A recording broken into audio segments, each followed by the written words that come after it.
Diagram हो गया। चलिए नेक्स्ट देखेंगे फीमेल रिप्रोडक्टिव सिस्टम। तो जैसा कि आपने प्राइमरी और सेकेंडरी रिप्रोडक्टिव ऑर्गन पढ़ा है, तो मेल में आपने प्राइमरी रिप्रोडक्टिव ऑर्गन टेस्टिस पढ़ा था, ऐसे ही फीमेल में एक पेयर प्राइमरी रिप्रोडक्टिव ऑर्गन पाया जाता है जिन्होंने था ओवरी, क्या बोलते हैं ओवरी। लेकिन आपने टेस्टिस के बारे में पढ़ा है, टेस्टिस एब्डोमिनल कैविटी के बाहर आउट पॉकेट में पाया जाता है, लेकिन ओवरी जो होता है ये पेल्विक रीजन में ही पाया जाता है, या लोअर एब्डोमिनल कैविटी ये पेल्विक रीजन में ही पाया जाता है। ओवरी जो होता है ये पेल्विक वॉल से जुड़ा होता है with the help of mesovarium. Testis में आपने पढ़ा था मेसोआर्चियम, यहाँ मेसोवेरियम, और एक लिगामेंट होता है जो ओवरी को यूट्राइन वॉल से जोड़ कर रखता है। यूजुअली आपने लिगामेंट के बारे में पढ़ा है, ligament is responsible for the bone to bone connection, ये एक बोन को दूसरे बोन से जोड़ता है, तो ये ट्रू लिगामेंट नहीं है, फॉल्स लिगामेंट। पर देखिएगा फीमेल रिप्रोडक्टिव पैसेज जो होता है वो दो फैलोपियन ट्यूब के फ्यूजन से फॉर्म होता है। दोनों तरफ से दो फैलोपियन ट्यूब फ्यूज होती हैं, जहाँ पे फ्यूज होती है वहाँ पे एक कैविटी फॉर्म हो जाती है, उसी को हम यूट्रस बोलते हैं। क्या बोलते हैं यूट्रस। तो ये यूट्रस है, इसके अंदर जो कैविटी है यूट्राइन कैविटी। ये फैलोपियन ट्यूब, इसके पार्ट देखेंगे, पहला है infundibulum, that is fimbriated, that is fimbriated, इसको फिम्ब्री बोलते हैं।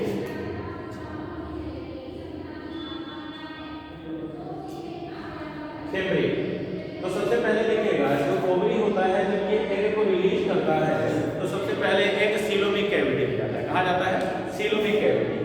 फिर ये फिम्ब्री जो है ये ऐसे ही मूव करते रहते हैं और ये उस एग को कैप्चर करते हैं और यहाँ पे एक ओपनिंग पाई जाती है जिसको हम ऑस्टिया बोलते हैं। इसी ऑस्टिया के थ्रू ये एग सेल फैलोपियन ट्यूब के अंदर एंटर कर जाता है।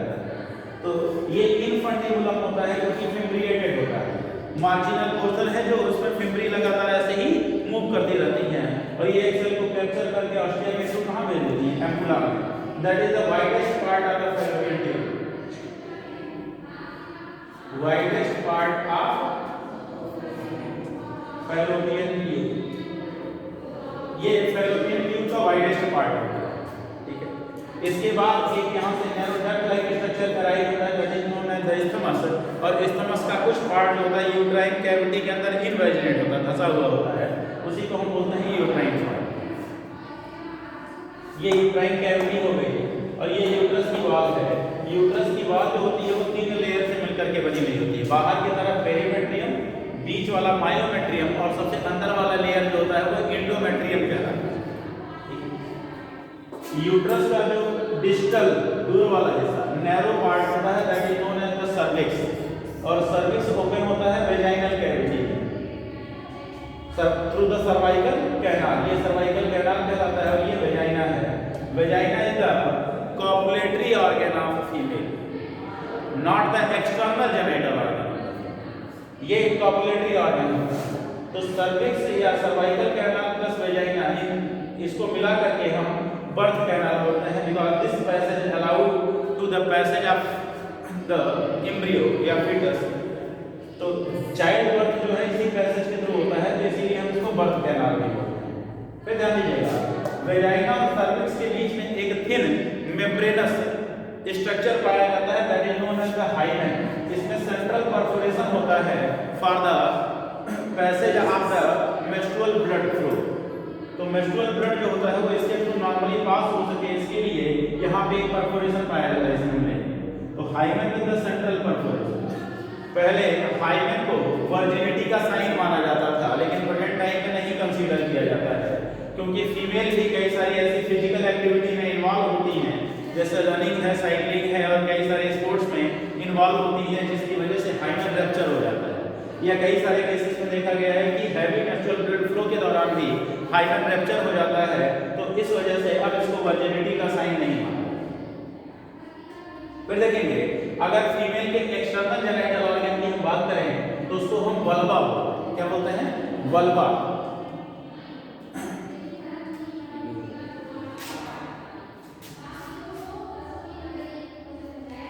ये क्या होता है? दूसरा नाम इसका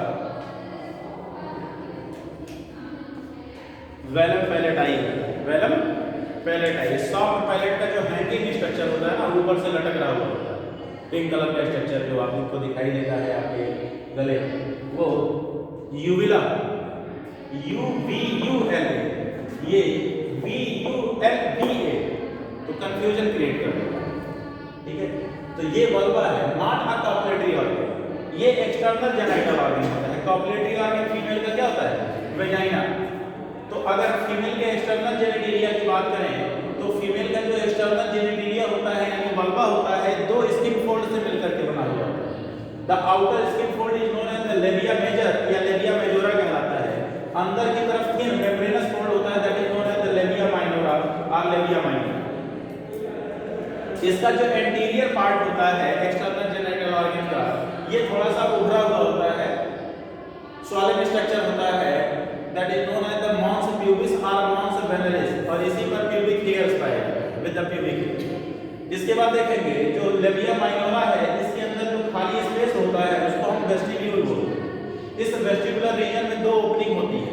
anterior most opening is known as the urethral opening, present just below the clitoris, clitoris के नीचे पाया जाता है, और दूसरा होता है vaginal opening for the passage of the normal blood flow, for the copulation and for the normal child birth, ये पैसेज प्रोवाइड करता है। लेबिया माइनोरा का जो फोल्ड होता है ये लास्ट में जाकर के फ्यूज कर जाता है और एक थिन वेल मार्क लाइनिंग का फॉर्मेशन करता है, that is known as the fourchette, last portion होता है।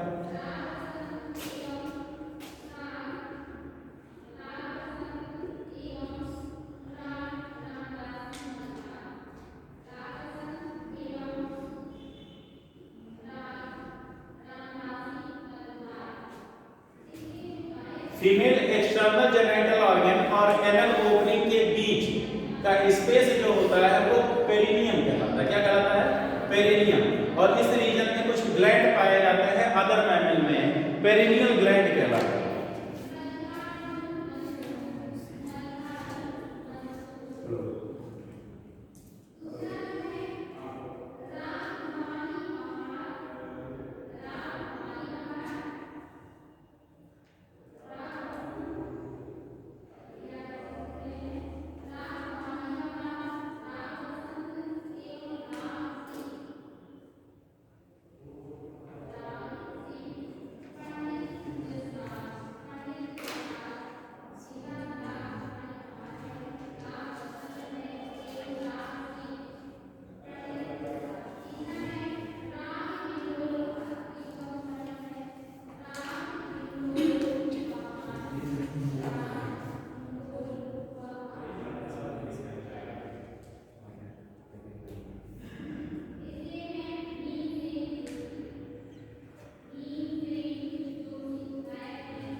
तो कुछ मैमल्स ऐसे होते हैं जिनमें इसी पेरिनियल रीजन में कुछ ग्लैंड पाए जाते हैं जिनको पेरिनियल ग्लैंड बोला जाता है। वहां से ये एक्टो हार्मोन सिक्रेट करते हैं। क्या सिक्रेट करते हैं? एक्टो हार्मोन्स और फेरोमोन्स बोला जाता है, ठीक है। Pheromones are the chemical substances that are responsible to attract the opposite sex partner. अगर फीमेल यूजुअली रिलीज करती है तो फीमेल जो है अगर रिलीज कर रही है तो वो अपने अपोजिट सेक्स पार्टनर को अट्रैक्ट करने के लिए ये फेरोमोन सिक्रेट करते हैं। जैसे कैट जो है वो सीविटोन रिलीज करती है, मस्क डियर जो होता है वो मस्कोन रिलीज करता है। फेरोमोन होते हैं, एक्टो हार्मोन्स को हम फेरोमोन्स बोलते हैं। कुछ ऐसे हार्मोन्स होते हैं जो बॉडी में एक्सटर्नली सिक्रेट होते हैं, तो उनको हम फेरोमोन्स बोलते हैं। ये हो गया। तो देख लेते हैं female reproductive system.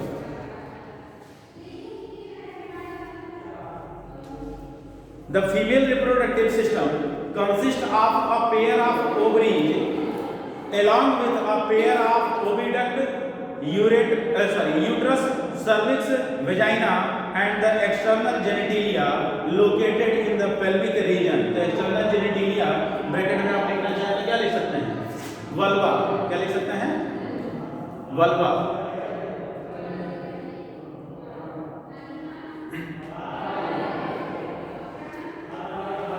These parts of the system along with the pair mammary gland are integrated structurally and functionally to support the process of ovulation. तो ये रिप्रोडक्टिव सिस्टम जो होता है वो मेमोरी ग्लैंड के साथ इंटीग्रेटेड मैनर में जुड़ा हुआ होता है, जो किसमें हेल्प करता है, प्रोसेस ऑफ ओवल्यूशन में। प्रोसेस ऑफ ओवल्यूशन में कैसे, ओवल्यूशन में कैसे हेल्प करता है memory gland, how the memory gland help in the ovulation.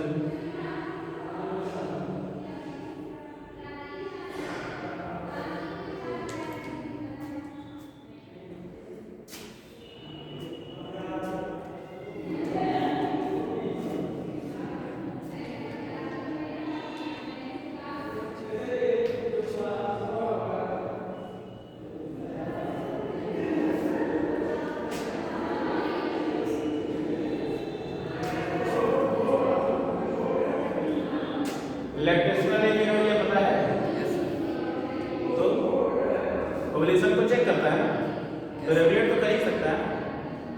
Lactational amenorrhoea पढ़ते हैं नेचुरल मेथड ऑफ कॉन्ट्रासेप्शन में पढ़ते हैं लैक्टेशनल एमिनोरिया। कोई मदर अगर बच्चे को मिल्क फीडिंग करा रही है तो अप टू 6 मंथ तक उसमें PRL का लेवल हाई होता है, जिसकी वजह से ओवल्यूशन नहीं होता, तो इसी को लैक्टेशनल एमिनोरिया बोलते हैं। तो दैट्स मेमोरी ग्लैंड से रिलेटेड तो है। अब वो इनडायरेक्टली कनेक्ट कर दिए हैं, डायरेक्टली तो PRL से कनेक्टेड है, एंटीरियर लोब ऑफ पिट्यूटरी से, तो इनडायरेक्ट वे में आपको मेमोरी ग्लैंड से कनेक्ट करके बताया गया।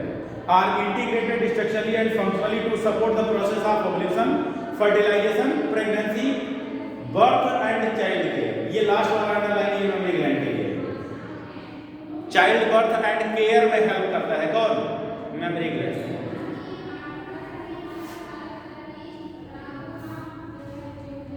Next point, ovaries are primary female sex organ that produces the female gamete, that is ovum, and several steroidal hormone, that is the ovarian hormone। अभी पढ़ेंगे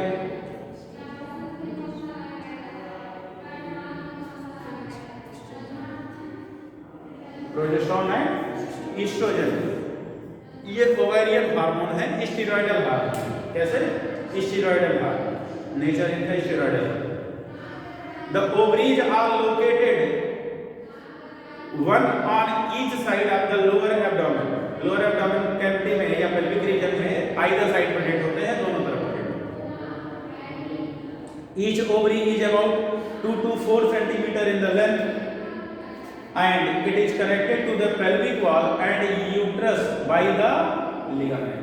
देखिए यूट्रस से मैंने लिगामेंट की मदद से जोड़ दिया है, पेल्विक वॉल से जुड़ा होता है किसकी मदद से, मेजोओवेरियम की मदद से। लिखा नहीं हुआ है लेकिन आप समझ जाइएगा, जैसे वहां मेजोओवेरियम होता है यहाँ पे मेजोओवेरियम। Each ovary is covered by a thin epithelium which encloses the ovarian stroma। मतलब ओवरी के अंदर का स्ट्रक्चर जो होता है ना, ये स्ट्रोमा कहलाता है। क्या कहलाता है, stroma.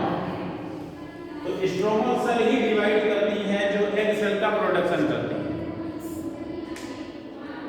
And the stroma is divided into 2 zone, the peripheral cortex and inner medulla. बस इतना ही पढ़िए, इससे ज्यादा आपके सिलेबस में है नहीं। जो लोग 12th कर रहे होंगे, अगर दर्शन होना होगा तो स्लाइड का दर्शन हो जाएगा, ओवेरियन स्लाइड देखने के लिए मिल जाती है स्पॉटिंग अगर कराया जाता है तो उसे बहुत मुश्किल था। ओवरी अगर आपको मिलेगा भी तो रैबिट का मिलेगा, मैं पहले से बता देता हूँ, क्योंकि स्पॉटिंग में लेवलिंग नहीं रहती है ना। स्पॉटिंग किए हैं नहीं, प्रैक्टिकल जब होता है तो 10 नंबर की स्पॉटिंग होती है, ठीक है। तो 10 नंबर की स्पॉटिंग में ऐसे ही स्पॉट रखे गए होते हैं 5, तो हर एक 30 सेकंड के गैप पे आपको चेंज करने के लिए बोला जाता है। तो वो स्लाइड जैसे माइक्रोस्कोप के अंदर लगाई गई होगी या कोई स्पेसिमेन रखा गया होता है, तो आपको जाते ही उसका अगर कोई ऑर्गेनिक है तो उसका क्लासिफिकेशन करना होता है, ठीक है। क्लासिफिकेशन के बाद उसका डायग्राम बनाना होता है, आउटलाइन, और 5 कैरेक्टरिस्टिक लिखने होते हैं, ठीक है। तो इसके लिए 2 मिनट का समय मिलता है एक स्पॉट पे, लेकिन 30 सेकंड में चेंज बोल दिया जाता है। कि आप पहले उसको स्पेसिफाई कर लीजिए, फिर आप बनाइएगा आगे चल करके। फिर बफर में 5-10 मिनट का समय दिया जाता है, तो उसमें कंपनसेट कर लेते हैं। तो उसी समय स्लाइड मिलती है, ओवरी की स्लाइड मिलती है। तो एक्चुअली उस पर लिखा नहीं गया होता है, आपको देख के बताना होता है कि ये क्या है। तो सबसे बड़ी दिक्कत यही है कि आजकल जो है स्कूलों में प्रैक्टिकल के नाम पे माइक्रोस्कोप भी नहीं छूने के लिए मिलता है, पता ही नहीं होता है आईपीस क्या है, लेंस पीस क्या है, मैग्निफिकेशन पावर क्या है, कितने एक्स का लेंस यूज कर रहे हैं और एडजस्ट कैसे करते हैं।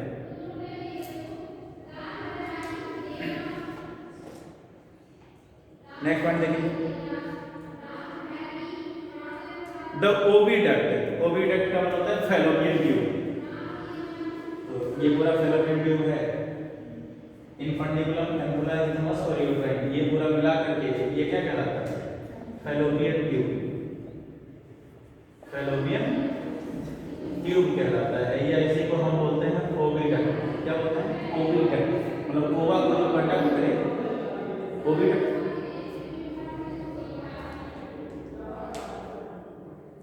Uterus and vagina constitute the female accessory ducts. तो ओविडक्ट हो गया, यूट्रस हो गया, वेजाइना हो गया, ये मिलकर के accessory part of female reproductive system form करते हैं। And each fallopian tube is about 10 to 12 centimetre long and extend from the periphery of each ovary to the uterus. ये इस ओवरी के पेरिफेरी मतलब चारों तरफ से राइज होता है और कहाँ पे जाके खत्म हो जाता है? यूट्रस। इनकी पूरी लेंथ कितनी होती है? 10 से 12 सेंटीमीटर।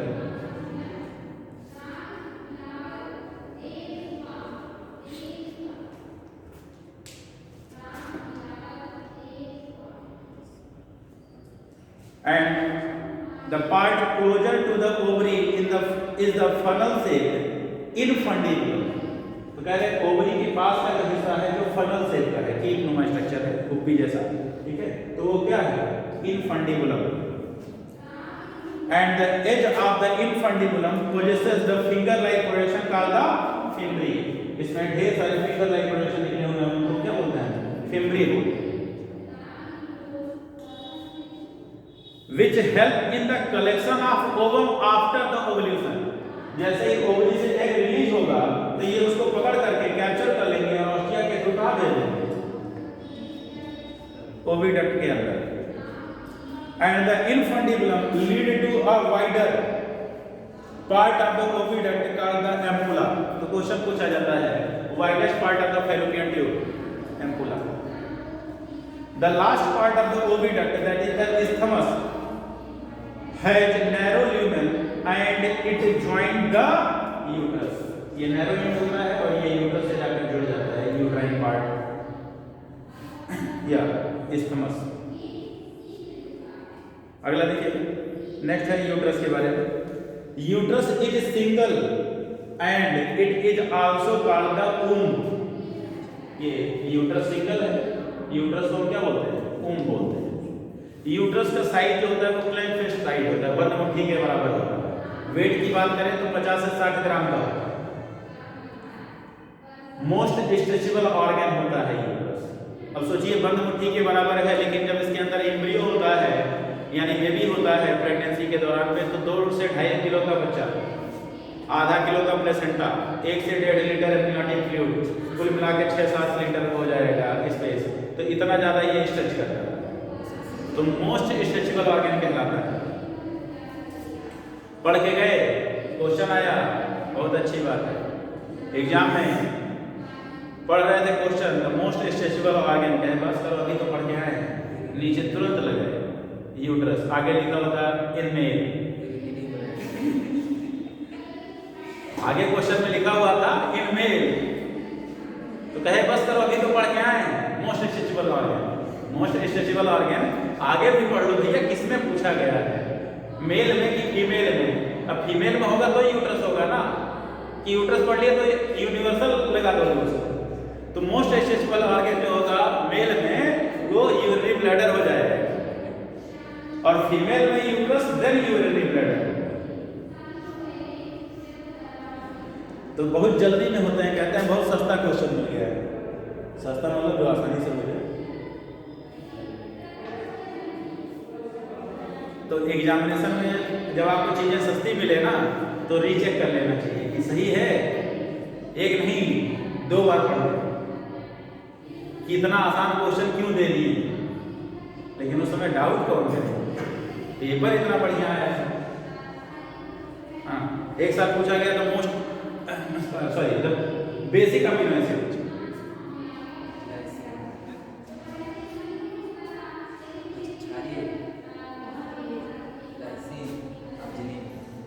बेसिक मतलब कौन सा, आधारी है छारीय? हाँ आधारी है, हिंदी में आधारी लिखा हुआ था। तो ग्लाइसिन, हाँ तो ग्लाइसिन होगा सिंपलेस्ट, अगर पूछा जाएगा तो ग्लाइसिन, और क्षारीय में होगा तो लाइसिन।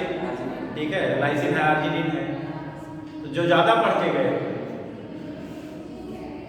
एसिडिक और बेसिक कैटेगराइज करके गए तो उनका हो गया गलत। जो हिंदी में पढ़ के गए तो मूलभूत आधार संरचना जो होती है अमीनो एसिड की वो लगा के आए, ग्लाइसिन सिंपलेस्ट अमीनो एसिड। तो आधारीय संरचना पूछा हुआ था, यहाँ लिखा था बेसिक स्ट्रक्चर। ठीक है, तो बेसिक अमीनो एसिड, तो अब वो बस करो एसिडिक बेसिक पूछा हुआ है, इसमें तो रट के ही आए। The shape of the uterus is like a inverted pear, underline करिए, inverted pear shape होता है, नाशपाती के आकार, उल्टा नाशपाती, and it is supported by the ligament attached to the pelvic wall। pelvic wall से एक ligament की मदद से ये भी जुड़ा। आगे The uterus opens into the vagina through a narrow cervix। ये यूट्रस की जो ओपनिंग होती है वो वेजाइनल कहते हैं। किसके थ्रू होता है, बीच में क्या आता है, सर्विक्स। एक्चुअली ये स्ट्रक्चर ऐसा नहीं होता है, अगर आप देखेंगे तो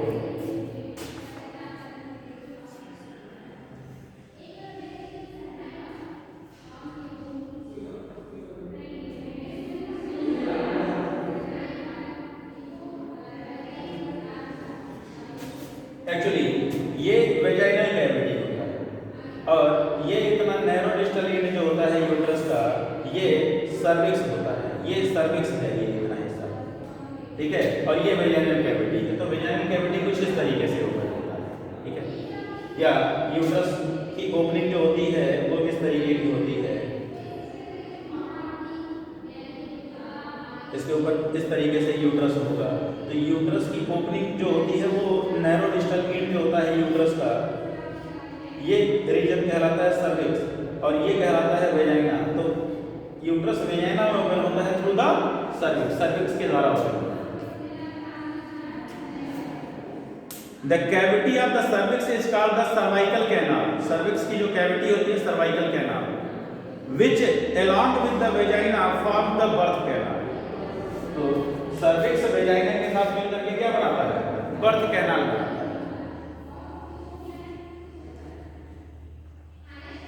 The wall of the uterus has the 3 layers of the tissue: the external thin membranous perimetrium, middle thick layer of smooth muscle layer myometrium, and inner glandular layer called the endometrium that lines the uterine cavity। ये अंदर से एक single lining बनाता है, बीच वाला होता है myometrium. ये स्मूथ होता है, कैसा होता है, स्मूथ यानी इनवॉलंटरी होता है और थिक होता है। सबसे ज्यादा थिक लेयर मायोमेट्रियम होता है। कौन होता है, मायोमेट्रियम, क्योंकि यही स्मूथ मसल है जिसका कॉन्ट्रैक्शन ऑक्सीटोसिन करवाता है। The endometrium undergo cyclical change during the menstrual cycle, while the myometrium exhibit the strong contraction during the delivery of the baby। जब चाइल्ड बर्थ करना होता है तो उस दौरान मायोमेट्रियम का कॉन्ट्रैक्शन होता है under the oxytocin hormone, under the control of oxytocin hormone. लेकिन जो ये एंडोमेट्रियम है ना, ये हर एक महीने प्रोलिफरेट करता है, मतलब इसकी सेल्स डिवाइड करती हैं, इसके अंदर नई नई ब्लड वेसल्स बनाई जाती हैं। यहाँ का जो इन्वायरमेंट है वो सुटेबल बनाया जाता है फॉर द इम्प्लांटेशन। लेकिन अगर एग फर्टिलाइज नहीं होता है तो ये डैमेज हो जाता है। तो इसको अभी हम पढ़ेंगे मेंस्ट्रुअल साइकिल। 4 फेजेज है ना, ब्रीडिंग है, प्रोलिफरेटिव है, ओवल्यूटरी है एंड पोस्ट ओवल्यूटरी या ल्यूटियल फेज। तो वहाँ पे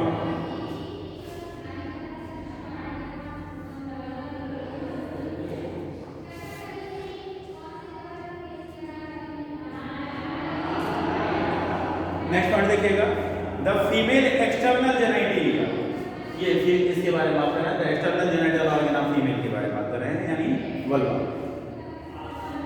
जेनिटलिया इंक्लूड मॉन्स प्यूबिस, या उसी को मॉन्स वेनरिस बोलते हैं, labia major and labia minora, labia majora and labia minora, hymen and clitoris.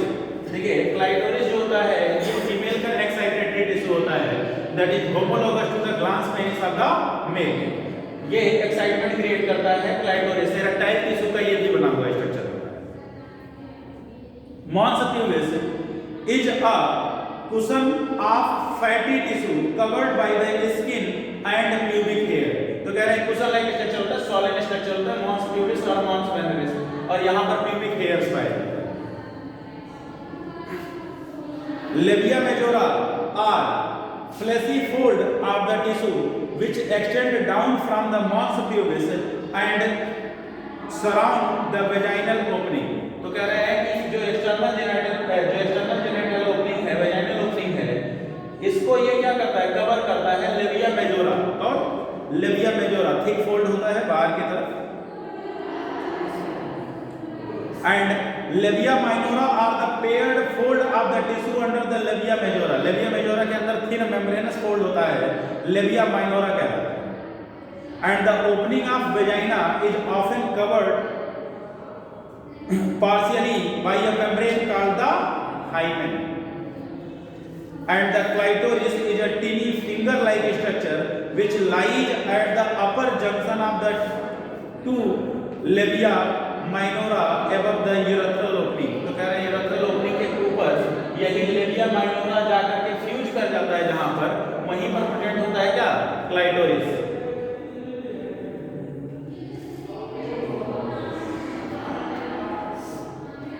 Next, the hymen is often torn. कह रहा है कि हाइमेन यूजुअली रप्चर हो जाता है, फट जाता है ड्यूरिंग द फर्स्ट क्वाइटस और इंटरकोर्स बोलते हैं, सेक्सुअल एक्टिविटी के दौरान। However it can also be broken by the sudden fall और जॉइंट, मतलब झटके की वजह से, या फिर insertion of a vaginal temple, active participation in the some sports like the horseback riding, cycling, etc। तो कह रहे हैं कि ये हाइमेन और भी एक्टिविटी के दौरान क्या होता है, रप्चर हो जाता है, जैसे हॉर्स राइडिंग हो गया, साइकिलिंग हो गया, etc। In some women of the hymen persist even after the coitus. कई सारी फीमेल में हाइमेन लेयर जो होती है वो इतनी थिक होती है कि कई बार सेक्सुअल एक्टिविटी के बाद भी ये हाइमेन एज इट इज पड़ा रहता है, रप्चर नहीं होता। In fact, the presence or absence of hymen is not reliable indicator of virginity or sexual experience। तो इसको वर्जिनिटी का साइन हम नहीं मान सकते, इसको हाइमेन।